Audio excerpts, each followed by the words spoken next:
Jadi di dalam SKHPL itu dikatakan diktum nomor 6 yang kita garis bawahi, itu ada penggarap atau penghuni yang terlebih dahulu ada, itu harus diberikan ganti rugi sesuai peraturan perundang-undangan atau dikeluarkan dari area HPL itu. Kita ini tanah kita, hak rakyat, Sudah lama sudah bertempat tinggal di lama, situ. sejak Undang-Undang Pokok Agraria nomor 560 itu, 20 tahun kita bisa mendapatkan hak kita, yaitu hak milik. Wis ero salah kepada pemerintah kota yang saat ini, Iya.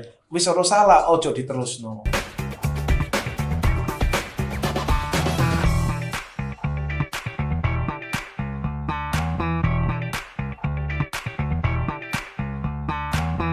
Time out. Jumpa lagi. Kali ini kita akan bincang hukum dan kita akan bahas dengan santai tapi mendalam dalam rangkaian pemahaman kita bahwa sebetulnya hukum itu sebagai alat yang bisa mensejahterakan, betul apa enggak sih? Kan gitu. Nah, kali ini ada dua sahabat saya yang sudah hadir di sini. Beliau adalah Pak Haryono, Pak Rahmat Musa dari komunitas pejuang Surat Ijo Surabaya, singkatannya KPSIS. Ya. Salam jumpa, selamat dan sejahtera untuk kita semua, Pak. Salam jumpa juga, Mas. Ya. Nah, terima kasih sudah mau hadir di sini untuk kita bisa lebih menjelaskan kepada banyak pihak sebetulnya seperti apa sih kok sampai harus ada komunitas pejuang Surat Ijo di Surabaya ini, dan sejauh mana Surat Ijo itu atau istilah Surat Ijo itu awalnya dari mana gitu. Nah, ini dari Pak Haryono dulu. Jabatannya sebagai ketua Pak ya di KPSIS? Siap, Ketua Pak Umum. Ya. Ketua Umum KPSIS. Sudah lama, sejak kapan ada di KPSIS ini? Kalau perjuangan KPSIS ini kan melanjutkan bapak-bapak yang sudah mendahului kita. Oke. Kita ini melanjutkan, Bapak. Pak Edward. Yang diperjuangkan apa? Yang enggak lain ya adalah Istilahnya kan pejuang Surat Ijo gitu. Iya. Kan banyak mungkin pemirsa yang belum tahu kenapa kok Surabaya ini ada Surat Iya. Ijo, terus dan harus diperjuangkan, yang diperjuangkan apa gitu. Iya, gini Pak Edward. Kita memperjuangkan ini, kita berjuang ini karena Pemkot ini ndablek, Pak. Jujur aja, Pak. Kami sudah capek dan lelah untuk memperjuangkan hak-haknya rakyat. Haknya rakyat ini kita ya harus, yang selama ini perjuangan kita ini Surat Ijo ini didolimi sama pemerintah Kota Surabaya. Itu Pak Itot yang Didoliminya dalam hal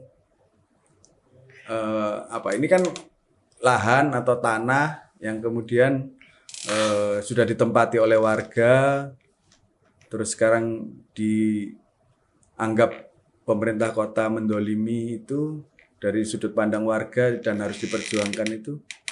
begini Pak Edward Dewaruci, bahwa Surat Ijo ini sebetulnya bukan haknya pemerintah Kota Surabaya. Oh, Memang ada sebagian punyanya pemerintah Kota Surabaya.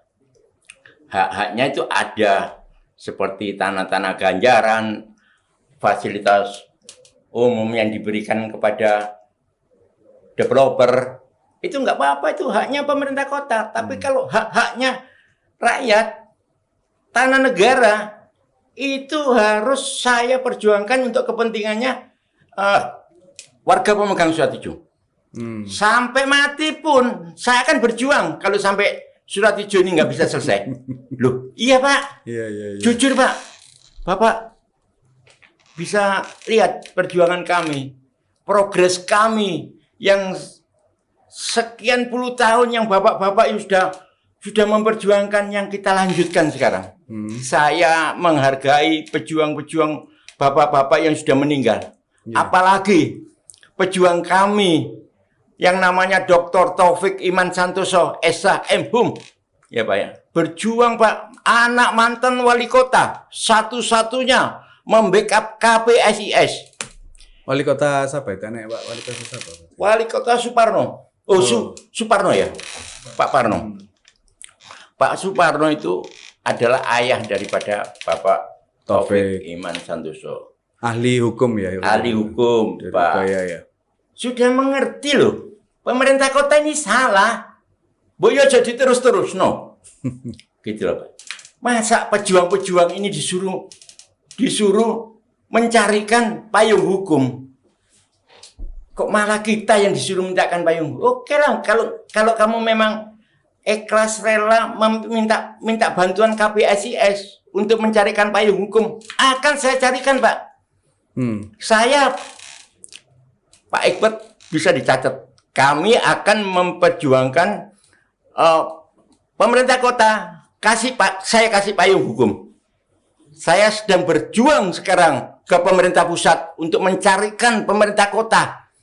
Awal persoalannya itu kan pada saat ada peraturan daerah di Surabaya tentang retribusi atau izin pemanfaatan tanah.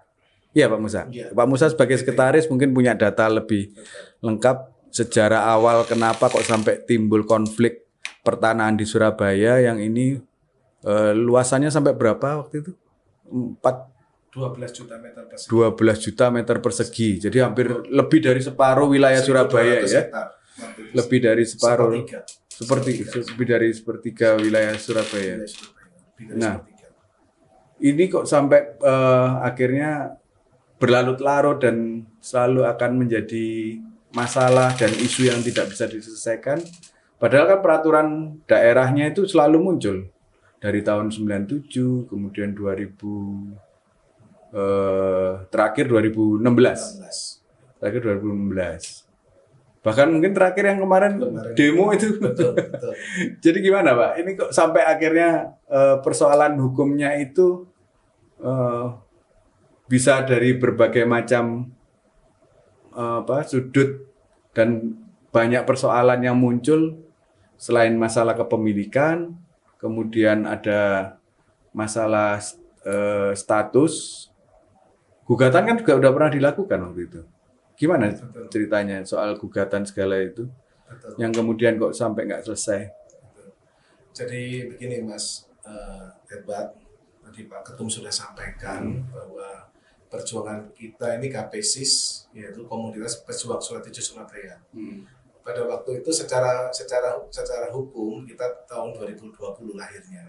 2020. Oke. Tapi pendahulu-pendahulu kita kan sudah berjuang cukup lama sejak adanya reformasi 98.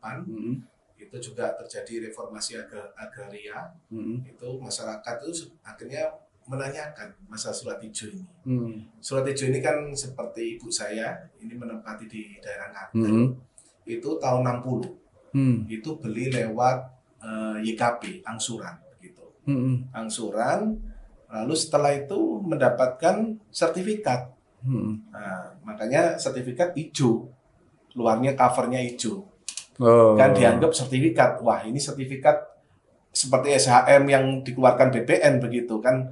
Tapi zaman dahulu kan padahal cuma sampul mukanya aja yang hijau. Tapi tulisannya bukan sertifikat. Nah, yang mengeluarkan itu ternyata pemerintah Kota Surabaya. Bukan BPN. Bukan BPN. Atau zaman dulu mungkin masih Kementerian Agraria ya. Kementerian Agraria, betul. Tapi kan ini pemerintah Kota Surabaya yang mengeluarkan ini. Dan kita dianggap sewa. Jadi tentang Surat Ijo itu kepemilikannya kita dianggap penyewa. Nah, akhirnya terjadi Perda nomor 197 izin pemanfaatan tanah begitu kan. Suruh bayar iya, ke Pemkot akhirnya. iya. Gitu ya. Sebenarnya asalnya dari SKHPL. Jadi kalau kalau saya boleh cerita sedikit Mas. Gimana Jadi dengan adanya SKHPL yang terbit tahun 97. Nah, di situ yang diberikan oleh keputusan dari Menteri Agraria, ini saya bawa juga. Coba lihat. Ini dari Menteri Agraria tahun 97 muncul SKHPL nomor 53. Nomor 53 Ada HPL 55. BPN tahun 97. Iya. Pemberian hak pengelolaan atas nama pemerintah kota. Iya. Jadi memang dengan surat ini Badan Pertanahan dianggap sudah memberikan hak pengelolaan kepada pemerintah kota. Iya. Padahal di situ tertulis di situ ada diktum-diktumnya yang tidak dijalankan oleh pemerintah Kota Surabaya. Lah, kita ini yang Di sini juga luasnya juga tertentu mestinya kan? tertentu ada 53, ada 55. Nomor Nomor ini ya, 53, 53 sampai nomor 55. Nomor 54 yang nggak ada. 54 nggak ada, 53, 55. Nah, ini sudah pernah digugat tadi itu akhirnya. Kita sudah ada teman-teman yang pernah menggugat tentang SKHPL ini. Oke. Gitu. Cuman kita Putusannya? belum sampai dalam pokok perkara. Heeh. Jadi substansi materinya belum masuk di dalam materinya. Itu kita dianggap kita tidak mempunyai legal standing karena kita ini penyewa. Oh, gitu. Dianggap sewa, gitu kan? Karena penyewa Iya. tidak boleh menggugat keputusan ini. Iya. Yang boleh siapa berarti kalau gitu? Iya, makanya ini pemerintah kota akan sewenang-wenang, istilahnya juga pengadilan memutuskan seperti itu. Dan dicoba digugat lagi akhirnya. Iya, ya ada teman-teman yang Masih tetap menggugat lagi begitu. Tetap itu yang tadi Iya. namanya perjuangan tadi ya Pak Ketua ya. Iya. Berjuang salah satunya lewat jalur hukum Iya. untuk kemudian memastikan secara aturan ini sebetulnya seperti apa. Yang salah di SKHPL ini apa kalau menurut Pak Musa? Iya. Jadi di dalam SKHPL itu dikatakan salah satunya diktum nomor 6 yang kita garis bawahi bahwa di situ apabila di situ ada penggarap atau penghuni yang terlebih dahulu ada harus diberikan ganti rugi sesuai peraturan perundang-undangan. Atau apabila di dalam areal tanah yang diberikan hak pengelolaan ini ternyata terdapat penggarap pendudukan atau penduduk berarti ada penghuninya atau ada yang penghuni, menempati seperti kan ibu gitu saya ya. tahun 60 Sudah ada di sudah ada di lokasi. situ. Nah, itu harus diberikan ganti rugi sesuai peraturan perundang-undangan atau dikeluarkan dari area HPL itu. Dipindahkan. Atau dikeluarkan. Jadi bukan masuk di dalam HPL, nggak boleh. Jadi harus di luar. Oh. Jadi umpamanya daerah tempat ibu saya itu nggak jadi jadi di HPL di situ. Okay. Gitu. Ya itu salah satu. Ini yang tidak menurut kawan-kawan warga pemegang IPT ini tadi. Iya. Masih ada persoalan di sini. Ya, memang persoalan secara hukumnya, secara ininya persoalan karena tidak dijalankan oleh Pemkot Surabaya. Sesuatu yang diperoleh dengan tidak benar, harusnya hasilnya juga nggak benar kan gitu ya. Tapi yang paling penting juga kita yang sudah beli seperti ibu saya tadi saya ceritakan tahun 60 harusnya menurut Undang-Undang Pokok Agraria nomor 560 tahun 80 20 tahun 24 September tahun 80 bisa mensertifikatkan. Harusnya kan mendapatkan hak karena kita sudah pernah coba ngajukan permohonan sertifikat. Sudah pernah. Terus kita penolakan berarti dari BPN. BPN mengatakan bahwa ini di dalam area HPL-nya Pemkot. BPN sebagai harusnya dia sebagai penengah kan harusnya ada ini masalah surat izin ini bukan penolakannya itu tidak bisa digugat. Sudah pernah dicoba untuk kita penolakan dari BPN. Penolakan. Kita memasukkan ada 200 permohonan memasukkan ke BPN untuk melawan bahwa ya begitu. Saya ngajukan permohonan kok nggak dilayani gitu ya. Betul. Jadi mereka berdasarkan bahwa ini adalah area HPL Pemkot gitu. Padahal HPL Pemkotnya masih ada proses yang belum tidak dijalankan. Salah karena sejak awal sudah ada pendudukan atau penguasaan wilayah tadi. Jadi seperti Pak Ketua Umum juga katakan Pak Haryono bahwa kita disolimi. Kita ini tanah kita, hak rakyat sudah lama tinggal di situ. Sejak Undang-Undang Pokok Agraria nomor 560 itu 20 tahun kita bisa mendapatkan hak kita yaitu hak milik. Tapi proses untuk menuju hak milik istilahnya Surabaya moro-moro muncul tahun 97. Ujuk-ujuk 97 muncul SKHPL yang tahun 97 yang dari Kementerian Agraria ini kepada Pemkot Surabaya. Nah, ini yang sesuatu yang menyalahi aturan gitu. Dan kami memang berjuang ingin ya ayolah seperti tadi Pak almarhum Pak Taufik Iman Santoso anak Wali Kota Sumarno tahun 74-79. Padahal beliau ini tidak mempunyai surat hijau, tapi beliau itu berjuang merasa karena anaknya mantan wali kota gitu ya. Jadi dia berjuang karena dia mengatakan sendiri kepada teman-teman kita semua bahwa ini ono salane ayahku, bapakku. Aku ingin membayar kesalahan bapakku supaya bapakku enak di sana, tenang di sana. Ini suatu luar biasa. Istilahnya anak wali kota bisa mengungkapkan mungkin ada kesalahan. Ayolah Untuk itu almarhum Pak Taufik pernah menyampaikan, wis ero salah kepada pemerintah kota yang saat ini, Iya. wis ero salah, ojo diterusno. Sederhananya begitu, Mas. Iya. Gitu, Mas. Tapi kan problemnya karena sudah ada peraturan daerah, itu yang melandasi pemerintah kota berbuat. Iya. Nah, peraturan daerah sendiri kan keputusan politik. Kan sudah dirumuskan oleh wakil-wakil rakyat, partai-partai politik yang dianggap hasil pemilihan umum di Surabaya sehingga terpilih mereka untuk merumuskan perda ini. Upaya secara politik semacam itu apa juga pernah ditempuh dari kawan-kawan KPSIS? Secara politik sudah pernah ditempuh. Dan saya waktu bergabung di KPSIS ini, Mas Edward itu, saya melihat bahwa surat hijau ini kok dibuat isu politik ya, istilahnya munculnya 5 tahunan. Itu saya waktu dulu, wah ini kenapa ya begitu ya. Tapi setelah saya bergabung di KPSIS, ikut di dalam perjuangan KPSIS, akhirnya saya tahu bahwa ini ada yang nggak benar gitu. Tentang perdanya yang semuanya kan bisa, yang nggak benar bisa ditutupin dengan perda-perda. Dibuatlah perda. Iya. Ya, tapi kan mesti harus ada cantolannya kan? Iya. Mesti mengutip atau mengingat, menimbang peraturan-peraturan yang di atas. Tapi itu diabaikan. Kalau melihat seperti itu diabaikan. Kalau lihat tentang undang-undang pokok agraria aja udah nggak pas. Kalau dipas-paskan juga bisa. Makanya itu saya lihat dari anggota DPRD, mohon maaf ya, anggota DPRD kemarin waktu kita ada pansus di Komisi B, mereka mengakui bahwa mereka nggak paham tentang surat hijau. Mereka mengakui walaupun mereka sarjana hukum, mohon maaf, sarjana hukum, ya mungkin hukumnya hukum lain. Mungkin hukum lain, istilahnya hukum lain, karena hukum kan banyak. Tapi tidak mengerti tentang permasalahan surat hijau, gitu. Jadi kalau kita melihat perda-perda mau dibuat di ini kan, tapi kalau nggak, mohon maaf ya. Nah, tapi kan ada jalur penyelesaiannya. Kalau misalnya perda ini dianggap nggak sesuai, kan boleh kita mengajukan uji materi ke Mahkamah Agung. Pernah ada upaya untuk menguji perda-perda yang bermasalah itu ke Mahkamah Agung? Jadi produk ini, perda-perda ini memang sudah disahkan. Tapi ada perda nomor 22 tahun 77, itu tidak disahkan oleh gubernur. Itu ada, tahun 77 itu. Saya pernah mendengar itu belum disahkan gubernur. Tapi perda-perda yang berikutnya disahkan. Bahkan kemarin dari Kementerian Dalam Negeri meminta untuk mengkaji perda itu. Perda nomor 3 2016, bahkan Perda 16 2014 tentang pelepasan aset itu. Memang perda, contohnya aja Perda 16 2014 tentang pelepasan aset, itu kita masyarakat ini disuruh membeli tanahnya sendiri. Yang sedang ditempati ini? Iya, ditempatin ini sesuai harga appraisal.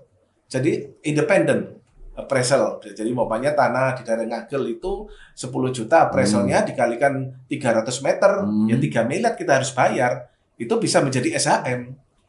Begitu. Itu perda pelepasan. Tapi sampai saat ini di BPN dari 48.000 persil itu tidak ada satupun yang mengajukan perda itu. Lah, perda itu kan ya sama aja tidak benar, tidak adil. Ini asetnya kita sendiri, suruh beli sendiri, tanahnya kita beli resmi. Tapi selama masih di situ tidak mau melepaskan, bayar retribusi. Membayar retribusi lah, itu juga ada pokok permasalahan juga itu. Istilahnya apa kita, masalahnya berarti yang timbul di situ? Masalahnya kan kita masyarakat satu objek tidak boleh ada 2 pajak, pajak ganda. Itu kemarin kita Jadi rumah, tanah, bangunan itu kan sudah ada pajak PBB, ada PBB, bumi dan bangunan, pajak bumi bangunan. Terus gitu. Sekarang ditarik lagi untuk retribusi terhadap objek rumah hijau tadi ini. Itu. Jadi ada pajak ganda. Itu juga menyalahin itu. Inilah suatu hal yang luar biasa. Padahal kita kota Surabaya adalah kota pahlawan. Kabarnya ini kan cuma satu-satunya ya di Indonesia ya? Kasus semacam ini? Surat itu ada di beberapa kota, ada di Bandung, Makassar, dan bahkan di Jakarta. Tapi sudah selesai. Salah satunya di Pemprov DKI itu kita dari surat Menteri ATR, ini kita yang terakhir ada surat Menteri ATR, Mas Edward, itu tahun 2019, itu ditulis di situ bahwa di tanahnya Pemprov resmi ya, Pemprov DKI, resmi miliknya dia, itu pergantiannya cuma 25%. Bahkan 0 sampai 100, 0%. 100 meter. Nggak dicontoh itu oleh pemerintah kota. Inilah yang dibuat oleh Menteri ATR BPN kepada gubernur. Suratnya ditujukan kepada gubernur. Gubernur Jawa Timur. Nah, ini juga ada sesuatu yang missing link, ada sesuatu yang nggak pas juga dari teman kami KPSIS, kita di KPSIS, bahwa gubernur sampai saat ini kok katanya belum menerima surat dari Menteri ATR BPN. Padahal di situ sudah jelas tertulis memang perihalnya rekomendasi penyelesaian sengketa. Sebenarnya ini bukan sengketa, Mas Edward. Kalau kejadian surat hijau ini dengan 48.000 persil seluas 12.048.000 persil, ini sudah bukan sengketa lagi. Menurut Undang-Undang Pokok Agraria kan disebut konflik. Ini konflik loh. Konflik agraria. Ini konflik di Surabaya. Ya ini harus diselesaikan. Kalau konflik itu akselerasinya tinggi sekali. Iya. Itu. Karena ada faktor penyelesaian secara politik juga mestinya. Artinya political will dari pemangku kepentingan itu para pejabat yang berwenang itu kan harusnya dia punya itikat mau diselesaikan atau enggak misalnya. Kalau warga kan pasti hanya mengadukan aja ya, permohonan ke tingkat kota enggak berhasil, ke provinsi dicoba juga, ke pusat. Perjuangannya kan sampai bertahap gitu ya Pak Ketua ya? Siap, betul Pak. Jadi langkah-langkah yang selama ini dijalankan sudah sampai pusat memang? Iya, begini Pak Edward Dewaruci. Kami kemarin KPSIS diundang di Komisi 2 DPR RI. Komisi 2. Komisi 2. Komisi 2 itu yang mitra kerjanya adalah Menteri Dalam Negeri dan Kementerian ATR BPN. Sebagai anggota dewan dia punya hak untuk pengawasan kan gitu? Betul, untuk melihat. Jadi anggota dewan, jadi kemarin tuh kita didatangi sama Komisi 2 difasilitasi untuk bisa RDPU di rapat dengar pendapat ya. Rapat dengar pendapat umum di DPR RI. Terbuka berarti kan? Terbuka, ya? Pak. Terbuka. Sudah dijelaskan semua di sana? Sudah, Pak. Sudah kita jelaskan, kami jelaskan semuanya. Dari salah satu anggota dewan berbicara, kok pemerintah kota Surabaya ini aneh. Dia bilang gitu. Kok nggak selesai urusan begini bertahun-tahun? Pemerintah kota aneh. Jadi kami berusaha, Pak, untuk menyelesaikan konflik surat hijau ini. Sebetulnya sederhana, hanya 3 tahap. Ya, apa? Itu saran dari sana? Ini hasil diskusi kami dengan pemerintah pusat. 3 tahap. Penghentian restribusi, pelepasan, dan pensertifikatan. Ini sudah selesai, Pak. Penghentian retribusi. Penghentian retribusi Tidak bisa dijalankan karena ada undang-undang atau peraturan tentang pendapatan keuangan daerah? bukan. Gini, Pak. Kalau ini dihentikan kan berarti daerah enggak ada pemasukan. Oh, itu yang dimaksud. Iya. loh. Memang perolahan yang tidak sah ya harusnya dihentikan. Harus legowo. Jadi pemerintah kota ini harus legowo, Pak. Gitu. Harus legowo. Menyadari bahwa ada kesalahan dari proses. Sudah tahu kesalahannya. Kok diterus no. Sudah, Pak. Tapi kan pasti dari pemerintah kota, ya kan itu sudut pandangmu, kamu bilang saya salah. Iya. Kalau memang saya benar atau salah, ya nanti di pengadilan aja, kan gitu pasti. Inilah alibi dari pemerintah kota Surabaya yang sudah bisa membaca. Kalau aku salah, gugatan nangguni pemerintah kota. Tapi Komisi 2, anggota Komisi 2 bilang, jangan digugat ke Pengadilan. Lalu kenapa? Jangan digugat. Sudahlah. Kamu itu loh. Uang mau berapa sih mau menyelesaikan di pengadilan? Ya. Karena memang nanti hukum acaranya akan repot, pemirsa. Pada saat ini yang dipersoalkan itu persil tertentu, pengadilan pasti juga akan menyelesaikan ya hanya persil tertentu itu saja. Betul. Padahal ini persoalannya ada ribuan bahkan mungkin jutaan meter persegi ya? Iya. Ratusan ribu atau jutaan meter persegi? 12 juta meter 12 juta meter persegi, bayangkan. Jadi 1.200 hektar. 1.200 hektar wilayah di Surabaya itu dengan status yang masih ada konflik agraria. Jadi ada konflik pertanahan ini yang sebetulnya ini tinggal butuh itikat baik ya Pak Ketua tadi ya. Pak Haryono tadi sampaikan, yaitu legowo. Nah, legowo ini dapat dari mana kira-kira? Jadi ini Pak Edward Dewaruci. Kalau kamu itu memang itu asetnya pemerintah Kota Surabaya. Perolehanmu itu dari mana sih? Belum pernah ada pembahasan itu. Sudah. Pembuktian untuk menunjukkan bahwa itu yang pemerintah kota tidak transparan untuk menyelesaikan ini. Oke. Ya Pak ya. Itu sekarang yang dituntut oleh kawan-kawan warga ya. Iya, transparan aja lah. Kalau ini memang hakmu, masyarakat saya sarankan untuk tidak untuk membayar. Tetapi kalau ini bukan hakmu pemerintah kota, jangan sampai kamu menekan warga pemegang surat hijau untuk mempressure, mengirimi surat. Gak benar itu Pak Edward. Gitu loh. Tidak benar. Jadi sekarang berjalan juga proses penagihan karena ada keterlambatan pembayaran retribusi itu. Oh iya Pak, itu sudah saya laporkan. Sudah saya datangi pemerintah kota untuk menghentikan segala macam itu. Sudahlah Pak Haryono. Oh Pak Wakil Wali Kota, Pak Armuji. Usah, aku mau wis ketemu ambek awakmu sih. Nanggone JTV. Wis tak terang. Saya sarankan Pak Har, Sabaro, ini sudah saya serahkan ke pemerintah kota, pemerintah pusat. Gitu. Wis tak serahkan Pak Har, Sabaro. Pak Armuji juga bilang begitu. Maksudnya diserahkan itu urusannya disuruh selesaikan pemerintah pusat atau sudah dilepaskan sehingga tinggal. Iya. Alasannya dia sudah saya lepas urusan ini pemerintah pusat. Oh, oke. Itu. Nah sekarang Pak Armuji, kalau Anda ini sudah bilang seperti itu, tolong saya sekarang, soalnya sudah saya cek ke pusat bahwa pemerintah kota belum ada pelepasan ke pemerintah pusat. Sekarang Pak Armuji harus membuat surat pelepasan. Tanda tangan sekarang Pak Armuji, saya bilang gitu. AIU. Oke, saya tanda tangani sekarang. Tapi tidak pakai atas nama pemerintah kota Surabaya.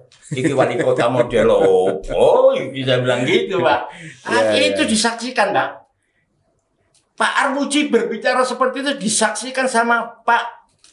Jadi yang dituntut warga kan pelepasan aset ini untuk kemudian bisa menjadi hak miliknya warga. Iya Pak. Nah, dikirim ke pusat itu informasi dari pemerintah kota melepaskan urusan ini atau menyerahkan urusan ini untuk diselesaikan ke pemerintah pusat, atau memang ya sudah pemerintah kota Surabaya sudah melepaskan aset, sudah legowo gitu. Enggak, bukan.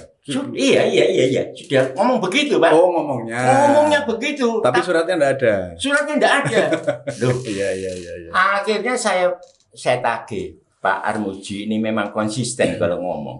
Saat saya demo ngomongnya begitu. Sudah saya lepas. Sekarang ketemu saya di balai kota ngomong, sudah saya lepas.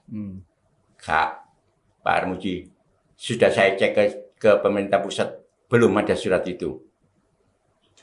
Terus akhirnya saya suruh bikin surat, Pak Armuji, bikin surat, gini.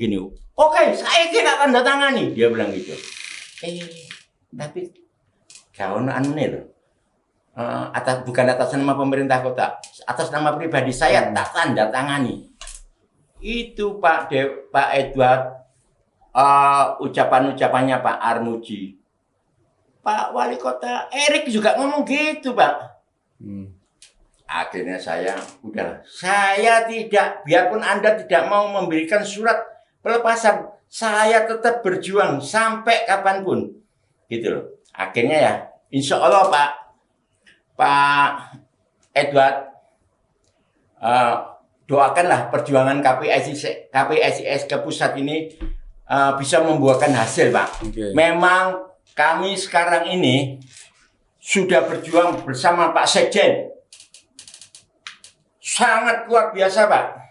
Jadi Pak Edward saya minta doanya saja Pak Edward. Ya. Mudah-mudahan tidak waktu yang tidak terlalu lama restribusi akan saya hentikan, akan dihentikan. Ini masih upaya kami Pak. Ya. Kami masih Tapi berupaya. kan KPSIS Iya. anggotanya kan sudah, saya lihat ada poster gitu tulisannya instruksi apa? Maklumat. Oh, maklumat. Iya. Maklumat dari ketua KPSIS. Iya. Apa isinya itu? Tidak perlu membayar restribusi. Nah, Iya Pak. itu enggak ditanya kejaksaan gitu. Kok Selalu. menggerakkan orang untuk enggak bayar dan ini bisa berpotensi merugikan negara gimana? Enggak.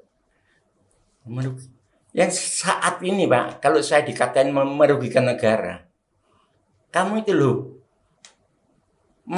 menarik restribusi yang kembali ke situ lagi ya. iya. Asal mulanya yang kamu anggap barangmu ini sah apa enggak? Iya Pak Edward. Jadi persoalannya sebetulnya di situ. betulnya di situ. Kalau ini memang harta bendamu masuk ke perbendaraan catatan inventaris Iya. aset pemerintah kota, buktikan bahwa ini perolehannya benar. Iya. Kalau perolehannya benar, kamu narik retribusi boleh. Tapi kalau perolehan salah ya kembalikan kepada yang punya. Biar kita warga ini ngurus untuk peningkatan haknya, kan gitu. Gini Pak, memang masyarakat ini perlu ada pencerahan terhadap orang yang tidak mengerti permasalahan tanah tentang surat hijau. Gitu. Iya, iya. Akhirnya Pak, setelah kami bergerak untuk memberikan pencerahan ini di grup WA kami ini ribuan loh Pak. Grup kami ini Berapa ribuan. anggotanya Pak? Ya kurang lebih 2.500 lebih. 2.500 persil? Iya. Bukan. Atau 2.500 KK? Ya persil ya. 2.500 persil ya. Kurang lebih gitu. Itu Pak. Iya. Di 31 kecamatan? 31 kecamatan, 26. 26 kecamatan. Surat hijau ada di 26 kecamatan.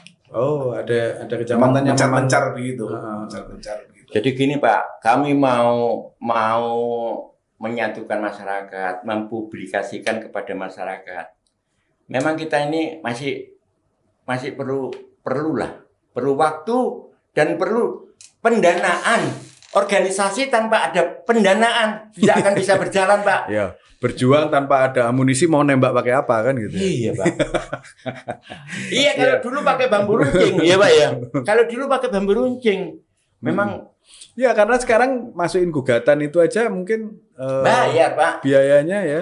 Gitu. Bayar biaya, terus nanti kalau pembuktian itu materai untuk berkas fotokopi itu semua biaya semua. Itu untuk jalur hukum. Kalau yang di luar jalur hukum ketemu wakil rakyat, konsultasi itu juga kesana kemari demo untuk ngasih penekanan atau diperhatikan.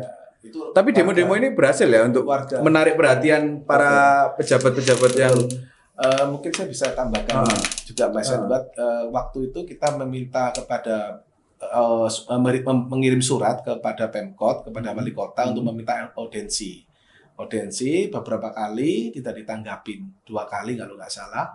Lalu kita alasannya apa? ya nggak ditanggapin, kita nggak tahu alasannya apa. Kita Jadi cuma masuk surat tapi ya nggak- waktu itu pertama nggak ada kita minta balasannya. audensi, kita sekalian silaturahmi kan Pak Eri Cahyadi baru Wali kota dilantik, baru.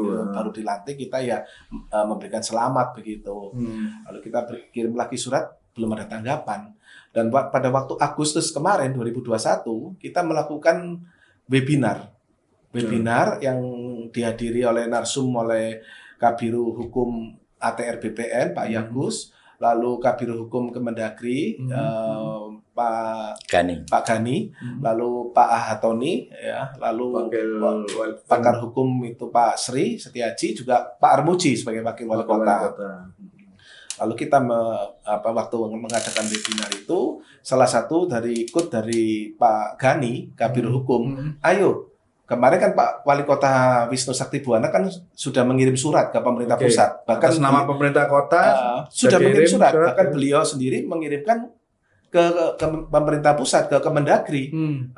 Memang tulisannya itu memohon arahan penjelasan tentang penyelesaian surat hijau sih, Seperti memohon apa? arahan. Oke. Ya, tapi Pak Gani beliau katakan, ayo buat lagi surat, Menyusuli surat itu. menyusuli surat itu, menjelaskan untuk menyerahkan ke pemerintah pusat, menyerahkan Putusan penyelesaiannya. pelepasan surat hijau ke pemerintah pusat, begitu. Nah, lalu kita minta kepada wali kota Surabaya, termasuk juga Pak Armuji juga. Katanya sudah diserahkan pemerintah pusat. Lalu kemarin kita setelah webinar itu kita mengirim surat lagi kepada pemerintah kota Surabaya tentang tindak lanjut penyelesaian. Ayo selesaikan, karena Pak Armuji kan sudah katakan, aku nggak gandoli, iki duduk tanah mbahku. Ya kan istilahnya, ayo tak lepas itu, terus dia kepingin melepas istilahnya ini, tapi diminta oleh Kabiro Hukum Kemendagri, ayo kirim surat, ya, harus gentle kan, harus jangan secara lisan, harus tertulis. Kalau begitu. mekanismenya kan ada hak pengawasan itu ada di DPR, kan Bapak-bapak ini kan wakilnya kan ada di DPR. Iya. DPR kan yang bisa memanggil pemerintah kota Iya. atau wali kota tadi untuk kemudian ini loh ada permintaan dari warga konstituen pemilihku yang menanyakan kapan kamu kirim surat ke Menteri Dalam Negeri, ditunggu sama Menteri Dalam Negeri. Mekanisme itu tidak bisa jalan. Iya.